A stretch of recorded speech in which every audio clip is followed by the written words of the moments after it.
यार आपने कभी देखा होगा बिल्डर बोलता है सर ये प्रॉपर्टी फ्री होल्ड है, और कहीं दूसरा प्रोजेक्ट में लिखा होता है ये लीज होल्ड है, और हम सोच में पड़ जाते हैं इसका मतलब क्या होता है।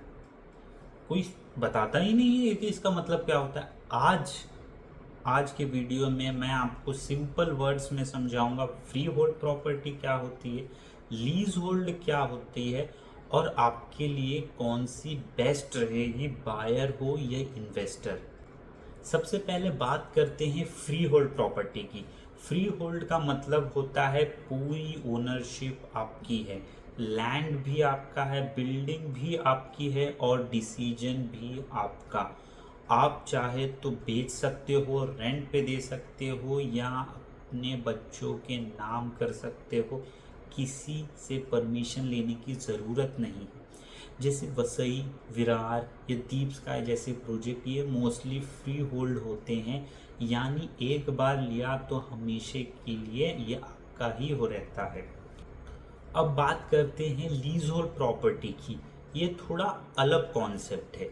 लीज होल्ड का मतलब होता है लैंड किसी और का है, जैसे गवर्नमेंट या ट्रस्ट, और आपको वो लैंड एक सर्टेन पीरियड के लिए मिलता है, जैसे 30, 60 या 99 साल के लिए।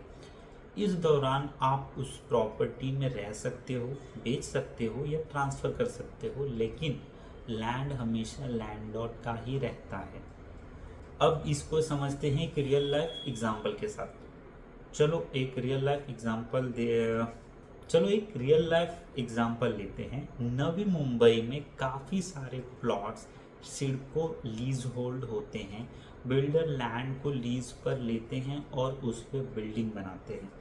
तो जब आप वहाँ फ्लैट लेते हो तो टेक्निकली आपको उस प्रॉपर्टी का यूजेस राइट मिलता है, ना कि लैंड का ओनरशिप। वसई विरार जैसे एरिया में मैक्सिमम प्रोजेक्ट फ्री होल्ड होते हैं, मतलब लाइफ टाइम ओनरशिप। लेकिन बायर गलती यही करता है, सस्ता मिलता है तो लीज होल्ड ले लेता है, पर उन्हें नहीं पता होता कि लीज के सिर्फ 40 साल बचे हैं और रिन्यूअल करने में लाखों रुपए लग जाते हैं। अब दोनों के बीच सिंपल कंपैरिजन देखते हैं कि फ्री होल्ड और लीज होल्ड दोनों को कैसे हम एक डिफरेंशिएट कर सकते हैं। अब दोनों के बीच एक सिंपल कंपैरिजन देखते हैं कि फ्री होल्ड में जब आप प्रॉपर्टी लेते हैं तो जो लैंड ओनरशिप या फिर जो प्रॉपर्टी ओनरशिप रहती है पूरे तरीके से आपकी रहती है, लेकिन अगर वो लीज होल्ड में है तो सिर्फ यूजेस राइट आपकी रहती है, ना कि प्रॉपर्टी।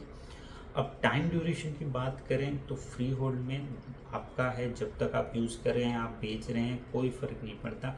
लेकिन लीज होल्ड में एक 30 ईयर्स, 66 ईयर्स या 99 ईयर्स तक का रहता है। फिर अगर बैंक लोन की बात करें तो फ्री होल्ड में आसानी से लोन मिल जाते हैं, कोई प्रॉब्लम नहीं होती, लेकिन लीज होल्ड में कई बार कुछ बैंक जो हैं वो कतराते हैं लोन देने में। रिन्यूअल की बात करें तो फ्री होल्ड में कोई रिन्यूअल नहीं लगता, लेकिन लीज होल्ड में रिन्यूअल।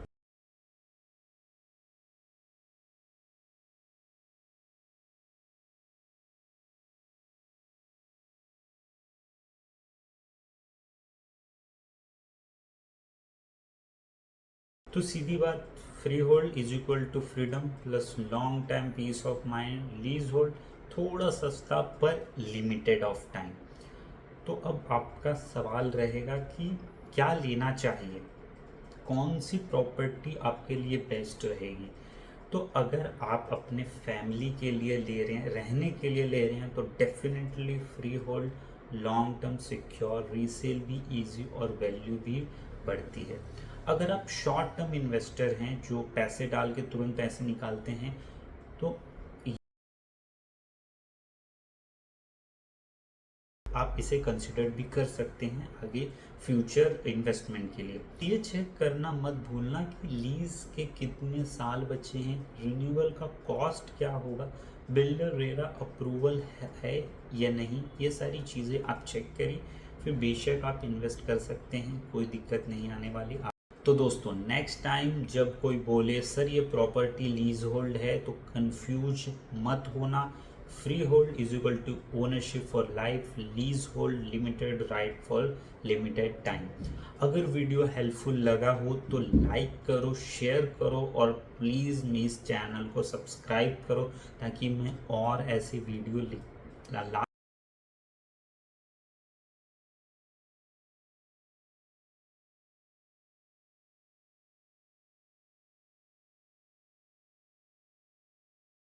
विरार या मुंबई सबस में तो कांटेक्ट करें मुझे। मैं आपको उन प्रॉपर्टी के साइट विजिट या लोकेशन या प्रोजेक्ट की डिटेल आपको सेंड कर सकता हूँ।